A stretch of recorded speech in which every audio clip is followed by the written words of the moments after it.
Hello, welcome to study wiz. मैं गोपाल तिवारी, आप सबका स्टडी विज में आप सबका बहुत बहुत स्वागत है। स्टैटिक जीके का ये है सेट 21 और स्टार्ट करते हैं आज का वीडियो। लेकिन वीडियो स्टार्ट करने से अगर आपने अभी तक चैनल को सब्सक्राइब नहीं किया, चैनल को जरूर सब्सक्राइब कर लें, इसी के साथ नोटिफिकेशन बेल को दबाना ना भूलें। तो आइए स्टार्ट करते हैं आज का पहला वीडियो, सॉरी पहला क्वेश्चन। क्याल क्या है? क्याल, तो ये क्याल क्या है? तराई के मैदान है, का जो डेल्टाई क्षेत्र है वो है, दक्कन के पठार की जो मिट्टी है उसे कहते हैं, केरन की जो लैगून झीलें हैं, जहाँ पर मल्टीपल टाइप की जो लेक्स पाई जाती हैं, उनको कहा जाता है, उनको सम्मिलित रूप से क्याल कहा जाता है। तो क्या होगा इसका आंसर, आप लोग बताइए। और चलिए आंसर देखते हैं। तो इसका आंसर हो जाएगा कहीं ना कहीं जो केरल की लैगून्स है। आप देखिए केरल में मेजर तौर पर ये देखिए कितनी सारी लैगून्स झीलें पाई जाती है, बहुत बड़े एरिया भी, पूरा पूरा केरल का मैप है।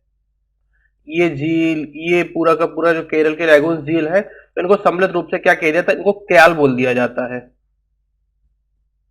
जबकि गंगा का जो डेल्टाई मैदान है उसको आपको पता होगा कि उसको सुंदरवन डेल्टा कहा जाता है। और दक्कन का जो पठार है वो कहीं ना कहीं भारत का जो प्रायद्वीपीय पठार है उसको, जैसे ये पूरा का पूरा प्रायद्वीपीय पठार का हिस्सा है तो उसको कहीं ना कहीं दक्कन का पठार भी बोल दिया जाता है, जो इसका बीच का जो एरिया होता है, इसमें पूर्वी घाट, पश्चिमी घाट और इसके अलावा जो विंध्याचल रेंज है वो पूरी कहीं ना कहीं आती है।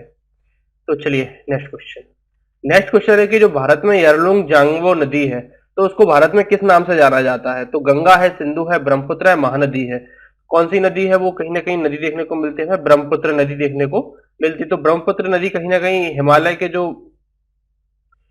ग्लेशियर से निकलती है, और उसको जो यार्लिंग जेम्पो नदी, जो इसको सांगपो नदी भी कहा जाता है, इसके अलावा इसको सांगपो नदी भी कहा जाता है। और ये तिब्बत के होते हुए कहीं ना कहीं नामचा पर्वत से ये मुड़ जाती है। यहाँ पे नामचा पर्वत से ये नामचा पर्वत है, यहाँ से ये मुड़ करके कहीं ना कहीं अरुणाचल प्रदेश के दिहांग नामक स्थान पर आती है, यहाँ से इस नदी का नाम दिहांग पड़ जाता है। और फिर ये आगे जाकर के असम में कहीं ना कहीं एक मांजली नाम का एक आइलैंड डेवलप करती है, और इसके बाद कहीं ना कहीं असम से होते हुए फिर ये मेघालय होते हुए कहीं ना कहीं बांग्लादेश में प्रवेश करती है। और बांग्लादेश में इसे किसके नाम से जाना जाता है? बांग्लादेश में इसे कहीं ना कहीं मेघना नाम से जाना जाता है। और फिर इसके बाद ये कहीं ना कहीं फिर आगे जाकर के ये बंगाल की खाड़ी में, बे ऑफ बंगाल में कहीं ना कहीं गिर जाती है। तो आप देख रहे होंगे बांग्लादेश में इसको ब्रह्मपुत्र को जमुना कहा जाता है, गंगा को पद्मा कहा जाता है, और जब ये दोनों नदियां मिल जाती हैं तो इस नदी को मेघना कहा जाता है। और आगे जाकर के ये पूरी तरीके से जो गंगा का ये माउथ है, जिसे गंगा ब्रह्मपुत्र का डेल्टाई क्षेत्र सुंदरबन डेल्टा कहते हैं, तो भारत दुनिया का सबसे बड़ा डेल्टा बनाती हैं। चलिए नेक्स्ट। तो जो सॉरी, जो ग्रीन पीस इंटरनेशनल है तो उसका मुख्यालय कहाँ देखने को मिलता है? तो एम्स्टर्डम में, कैनबरा में, ओटावा में, या नागासाकी में? नागासाकी वही जगह है जहां 9 अगस्त 1945 को अमेरिका के द्वारा परमाणु बम से हमला किया गया था। इसके अलावा ओटावा कहीं ना कहीं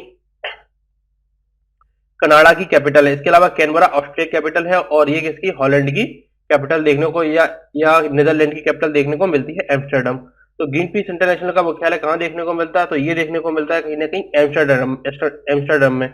और जो ग्रीन पीस इंटरनेशनल है कहीं ना कहीं नॉन गवर्नमेंटल इन्वायरमेंटल ऑर्गेनाइजेशन देखने को मिलता है, जिससे क्या इन्वायरमेंट की जो इश्यूज होते हैं वो कहीं ना कहीं इसके द्वारा उठाए जाते हैं। और इसमें लगभग 55 जो कंट्रीज हैं वो कहीं ना कहीं शामिल है। और इसकी स्थापना कहीं ना कहीं 1971 में Irving Stowe and Dorothy Stowe के द्वारा की गई थी, जो कि कनाडा और यूएस के एक एनवायरमेंटल एक्टिविस्ट देखने को मिलते हैं। इसके अलावा इसमें 55 देश है, और इसका जो मुख्यालय है वो कहीं ना कहीं एम्स्टर्डम में देखने को मिलता है, जो कि नीदरलैंड की कैपिटल में आपको बता चुका हूँ। चलिए नेक्स्ट। बाल गंगाधर तिलक किसे अपना राजनीतिक गुरु कहीं ना कहीं मानते थे? तो स्वामी विवेकानंद है, राजा राम मोहन राय, ऋषित घोष है, या दादा भाई नौरोजी है? तो बाल गंगाधर तिलक के द्वारा कहीं ना कहीं दादा भाई नौरोजी को कहीं ना कहीं अपना राजनीतिक गुरु स्वीकार किया गया है। और दादा भाई नौरोजी ने कहीं ना कहीं 1896 का, 1896 नहीं सॉरी, 1886 का और 1906 का कहीं कांग्रेस के अधिवेशन की इन्होंने अध्यक्षता भी की है। औपनिवेशिक भारत में भारतीय विधवाओं के लिए जो शारदा सदन स्कूल की जो स्थापना हुई थी वो किसके द्वारा की गई थी? सरोजनी नायडू के द्वारा, पंडित रमाबाई के द्वारा, दयानंद सरस्वती के द्वारा, महादेव गोविंद रानाडी जी के द्वारा की गई थी। तो कहीं ना कहीं जो इसकी स्थापना हुई थी वो कहीं ना कहीं 1901 के आसपास पंडित रमाबाई के द्वारा देखने को मिलती है। इसके अलावा सरोजनी नायडू ने कहीं ना कहीं 1955 के कानपुर के अधिवेशन की अध्यक्षता की थी। इसके अलावा इन्हें नाइटिंगेल ऑफ इंडिया भी कहा जाता है। दयानंद सरस्वती ने कहीं ना कहीं सत्यार्थ प्रकाश एक पुस्तक लिखी थी, और इन्होंने 1875 में कहीं ना कहीं आर्य समाज की स्थापना भी की थी। इसके अलावा महादेव गोविंद रानडे के एक समाज सुधारक के साथ साथ ये कहीं ना कहीं एक न्यायाधीश भी थे, और इनके द्वारा जो प्रार्थना समाज की स्थापना में इनकी अहम भूमिका या इसका को फाउंडर भी हम बोल सकते हैं। तो इसका आंसर हो जाएगा जो शारदा सदन स्कूल भी थी, और इन्हीं के प्रयासों से आगे जाकर के 1929 में जो शारदा एक्ट भी बना था। तो शारदा सदन स्कूल की स्थापना कहीं ना कहीं पंडित रमाबाई के द्वारा की गई थी। अगला क्वेश्चन है कि भारतीय संविधान के किस अनुच्छेद के तहत लोकसभा में जो अनुसूचित जाति और जनजाति के लिए आरक्षण दिया गया है, जो तो किस आर्टिकल के द्वारा दिया गया है, और कितनी सीटों के लिए दिया गया है? 84 सीटों के लिए दिया गया है। तो किस आर्टिकल के द्वारा? 330, 332, 222 या 345? तो किस आर्टिकल के द्वारा ये दिया गया है? आर्टिकल 330 में ये पूरी की पूरी कहानी निहित है कि किस प्रकार देना है, किस को देना है। पूरी की पूरी कहानी कहीं ना कहीं 330 आर्टिकल में निहित है। नागरिक अधिकार अधिनियम, नागरिकों को अधिकार देने के लिए जो अधिनियम बनाया गया था वो किस वर्ष पारित किया था? 54 में, 55 में, 56 में, 57 में? किस वर्ष पारित किया गया था? जो भारत में जो सिंगल सिटीजनशिप पाई जाती है उसके जो नियम बनाए गए थे, जिसके द्वारा सारे के सारे भारतीयों को एक समान नागरिक अधिकार दे दिए गए थे। इसी दिन से पहले गया था कि कहीं ना कहीं जो जो अदर क्लासेस हैं तो कहीं ना कहीं उनको सेकेंडरी सिटीजन या फिर काफी निम्न क्वालिटी का समझा जाता था या अछूत समझा जाता था, अगर सही वर्ड बोला, जिसको आर्टिकल 17 के द्वारा कहीं ना कहीं इसे अस्पष्टता बोला गया है। तो 1955 में जब सबको समान अधिकार दे दिए गए थे, तो इसके मान लो कि सारे जो नागरिक हैं, चाहे वो ऊपर की कास्ट का हो चाहे नीचे की कास्ट का हो, सबको समान अधिकार संविधान से प्रदत्त है, और नागरिक अधिनियम इसीलिए आया था। तो जो ये अधिनियम पारित किया गया था वो कहीं ना कहीं 1955 में पारित किया गया था जवाहरलाल नेहरू की कैबिनेट के द्वारा। यूएसए की जो कैलिफोर्निया है, तो उसमें जो स्थित है मृत घाटी, वो किसका उदाहरण देखने को मिलती है? तो अपतटीय घाटी का, या अभिनति घाटी का, या पूर्ववर्ती घाटी का, या रिफ्ट घाटी का, रिफ्ट वैली बोल सकते हैं। तो क्या आंसर हो जाएगा इसका? इसका आंसर हो जाएगा कहीं ना कहीं रिफ्ट घाटी। ये किस प्रकार से होती है? ये कहीं ना कहीं ये दो जो जगह होती है, जैसे कि भारत में नर्मदा वैली, इसका सबसे अच्छा उदाहरण देखने को हमें मिलता है, और इसको डेड वैली भी बोलते हैं, क्योंकि ये इतना बड़ा एरिया है कि जहां पर जाने से लोग फंस जाते हैं, और उनकी मृत्यु भी, कई लोगों की मृत्यु हुई है। और यहाँ पर कहीं ना कहीं अमेरिका का एक नेशनल पार्क भी है, डेड वैली नेशनल पार्क भी यहाँ पर देखने को हमें मिलता है। हालांकि यहाँ पर जाने की आज की डेट में परमिशन किसी को भी नहीं है, क्योंकि यहाँ पर जीवन की संभावनाएं काफी ज्यादा विपरीत हैं। चलिए नेक्स्ट क्वेश्चन। जो कौन सी महासागरीय जलधारा है वो प्रशांत महासागर से संबंध नहीं रखती है? अर्थात प्रशांत महासागर में बहने वाली जलधारा नहीं है। तो कौन सी जलधारा है? कनारी है, क्रोशियो है, कैलिफोर्निया है, या हम्बोल्ट है? कौन सी जलधारा देखने को मिलती है? तो आइए देखते हैं। तो ये कहीं ना कहीं कनारी जलधारा देखने को मिलती है, और ये कनारी जलधारा ये रही, ये एक ठंडी जलधारा है जो कि अफ्रीका और यूरोप से चलती है, और अफ्रीका के कॉन्टिनेंट में जाकर के विषुवत रेखा से ये सीधी की सीधी गल्फ स्ट्रीम आगे जाकर के बन जाती है। एक इसकी एक धारा कहीं ना कहीं जो जो गल्फ स्ट्रीम की एक धारा कनारी जलधारा के रूप में इधर आ जाती है, और एक कहीं ना कहीं जो यूरोप पहुंच जाती है, जिसे यूरोप का कंबल भी कहा जाता है। अब देखिए, कनारी तो हो गई यहाँ की, तो क्यूरोशियो कहीं ना कहीं ये रही, ये एक गर्म जलधारा है जो कि प्रशांत महासागर, ये हिस्सा और ये हिस्सा प्रशांत महासागर का ही है। तो प्रशांत महासागर की ये तो रही क्रोशियो जलधारा। इसके अलावा जो कैलिफोर्निया जलधारा है, तो ये रही कैलिफोर्निया जलधारा, ये ठंडी जलधारा। इसके अलावा जो हम्बोल्ट जलधारा है, तो ये रही हम्बोल्ट जलधारा। ये भी प्रशांत महासागर की एक जलधारा ही देखने को हमें मिलती है। चलिए, जो पेरू के तटों पर बहने वाली कहीं ना कहीं जलधारा है, उसे कहीं ना कहीं हम्बोल्ट जलधारा बोलते हैं, और ये भी एक ठंडी जलधारा है। चलिए नेक्स्ट। किस सुल्तान ने सती प्रथा को रोकने का प्रयास किया था, लेकिन कहीं ना कहीं, अब आप जानते हैं कि 1829 में इसको बैन किया गया था, तो कहीं ना कहीं रुकी तो नहीं थी, लेकिन रोकने का प्रयास जरूर किया था। तो अलाउद्दीन खिलजी ने, मोहम्मद बिन तुगलक ने, जलालुद्दीन खिलजी ने, फिरोज तुगलक ने। देखिए, सती प्रथा को रोकने का प्रयास कई सुल्तानों के द्वारा किया गया है, जिनमें एक थे मोहम्मद बिन तुगलक, और इसके अलावा अकबर ने भी इसे रोकने का प्रयास किया, बलबन ने भी इसे रोकने का प्रयास किया था कहीं ना कहीं, लेकिन कहीं ना कहीं इसे रोकने में सफल नहीं हो पाए थे। तो इसका आंसर हो जाएगा सुल्तान, कहीं ना कहीं जो सुल्तान था वो मोहम्मद बिन तुगलक था, और ये कहीं ना कहीं जो पूरा का पूरा मध्यकालीन इतिहास है, सबसे ज्यादा एजुकेटेड अगर कोई सुल्तान देखा जाए और फेल सुल्तान देखा जाए, तो मोहम्मद बिन तुगलक ही देखने को मिलता है। इसके अलावा अलाउद्दीन खिलजी ने कहीं ना कहीं एक बहुत बड़े साम्राज्य की स्थापना की थी। इसके अलावा जो खिलजी वंश का संस्थापक था वो कहीं ना कहीं जलालुद्दीन खिलजी देखने को मिलता है, और तुगलक वंश का जो संस्थापक है वो कहीं ना कहीं गयासुद्दीन तुगलक देखने को मिलता है। और तुगलक वंश की स्थापना कहीं ना कहीं 1320 के आसपास की गई थी।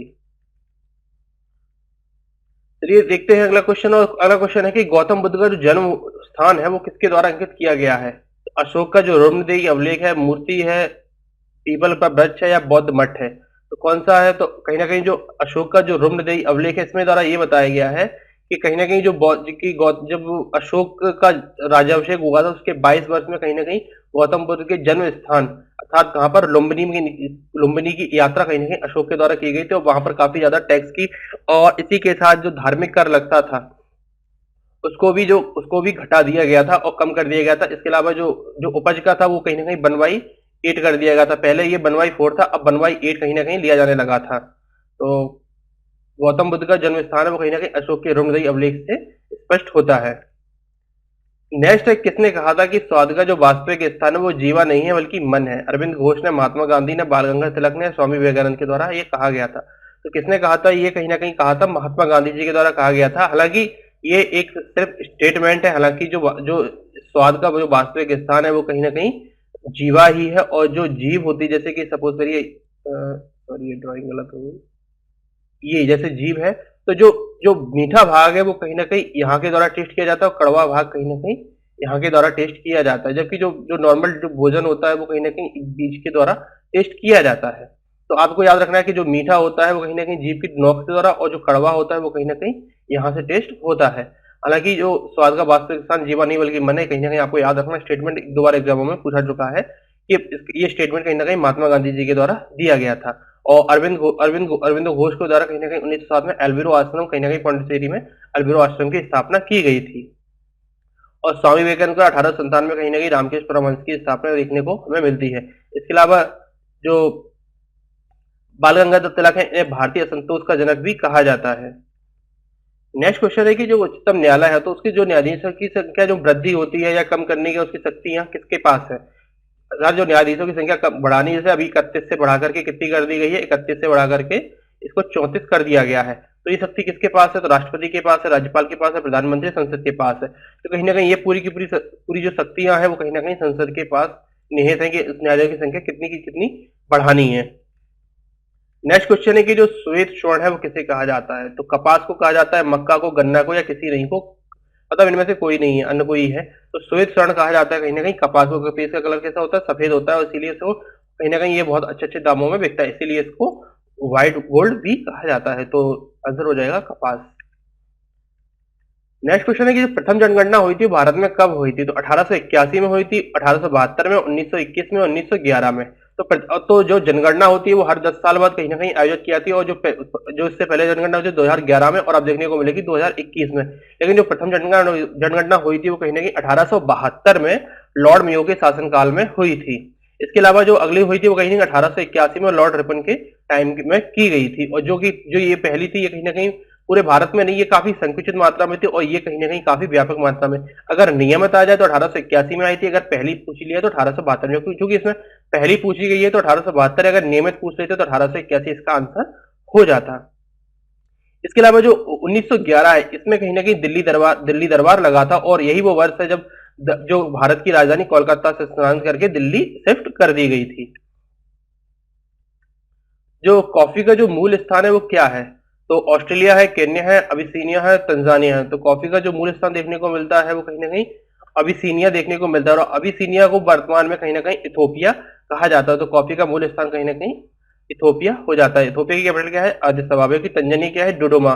केन्या की क्या है? नैरोबी। और ऑस्ट्रेलिया की है कैनबरा। ट्राइफेड की स्थापना कब देखने को मिलती है? तो 1987 में, 86 में, 89 में, 1908 में। तो ट्राइफेड की स्थापना है वो कहीं ना कहीं 1987 में देखने को मिलती है, और इसका फुल फॉर्म क्या हो जाता है? Tribal cooperation marketing federation of India. और इसी के आधार पर कहीं ना कहीं 1999 में ट्राइबल अफेयर मिनिस्ट्री की स्थापना की गई थी, और वर्तमान में जो इसके मंत्री हैं वो कहीं ना कहीं अर्जुन मुंडा, जो कि झारखंड राज्य से देखने को हमें मिलते हैं। किस अनुच्छेद में भारत के राष्ट्रपति को क्षमा, अपराध या राहत या दोषी जो व्यक्ति होते हैं उनको माफ करने का अधिकार प्राप्त है? तो आर्टिकल 70 है, 72 है, 74 है, 76 है। तो किस आर्टिकल के द्वारा जो भारत का राष्ट्रपति है वो कहीं ना कहीं क्षमा, राहत या अपराध को दोषी को व्यक्ति को भी माफ करने का अधिकार रखता है अपने पास में? तो कहीं ना कहीं ये आर्टिकल हो जाएगा 72। आर्टिकल में कहीं ना कहीं राष्ट्रपति को किसी भी व्यक्ति ने जैसे कोई मर्डर वगैरह कर दिया है तो उसको भी क्षमा करने का अधिकार कहीं ना कहीं राष्ट्रपति के पास रहता है। हालांकि ये जो रिकमेंडेशन है वो कहीं ना कहीं कौन भेजती है? कैबिनेट इसको भेजती है। इसके अलावा कोई भी, हालांकि राज्यपाल को कहीं ना कहीं, जैसे अगर किसी को फांसी की सजा दे दी गई है तो उसको माफ करने का अधिकार राष्ट्रपति के पास है, इसको माफ करने का अधिकार राज्यपाल के पास नहीं है, जबकि बाकी जो शक्तियां हैं वो कहीं ना कहीं राज्यपाल के पास भी है। जैसे किसी ने अपराध कोई कर दिया, चोरी कर दी, तो उसको भी माफ करने का अधिकार राज्यपाल के पास है और राष्ट्रपति के पास भी है। लेकिन जो मौत की सजा को माफ करने का अधिकार सिर्फ कहीं ना कहीं राष्ट्रपति के पास ही देखने को मिलता है। इसके अलावा आर्टिकल 74 में कहीं ना कहीं जो प्रधानमंत्री की और प्रधानमंत्री और उसके जो मंत्रिमंडल है उसकी बात आर्टिकल 74 कहता है। इसके अलावा जो आर्टिकल 76 है वो कहीं ना कहीं जो भारत का जो मुख्य महान्यायवादी है, जिसे अटॉर्नी जनरल ऑफ इंडिया भी बोलते हैं, तो कहीं ना कहीं आर्टिकल 76 के द्वारा महान्यायवादी के बारे में बात की गई है। और ये एक ऐसा व्यक्ति है जो किसी भी सदन का सदस्य ना होते हुए भी उनकी मीटिंगों में भाग ले सकता है, जबकि आर्टिकल 70 के द्वारा जो राष्ट्रपति की आकस्मिक शक्तियां होती हैं उनके बारे में बात की गई है। अगला क्वेश्चन है कि कौन सा कानून भारत की संसद के द्वारा नहीं बनाया गया है? तो एस्पा है, पोटा है, कोका है या फेमा है? कौन सा जो कानून है भारत संसद द्वारा नहीं बनाया गया है? तो ये कहीं ना कहीं आंसर है, तो इसका आंसर हो जाएगा जो जो मकोका है, ये कहीं ना कहीं महाराष्ट्र की गवर्नमेंट के द्वारा बनाया गया है। जबकि अस्पा की बात कर लेते हैं तो अस्पा की जो स्थापना हुई थी कहीं ना कहीं 1958 में की गई थी, और ये कहीं ना कहीं बड़े बड़े क्षेत्रों में लगाया जाता है, और ये आर्म फोर्स स्पेशल, इसके द्वारा आर्म फोर्स होती है उनको काफी ज्यादा पावर प्रोवाइड करा दी जाती है, जिसके द्वारा वो किसी के भी घर में जाकर के बिना कोई वारंट के तलाशी वगैरह ले लेते हैं। जैसे कि वर्तमान में कहीं ना कहीं जम्मू कश्मीर और कहीं ना कहीं काफी ज्यादा मणिपुर के क्षेत्रों में आज भी आम अस्पा लगा हुआ है।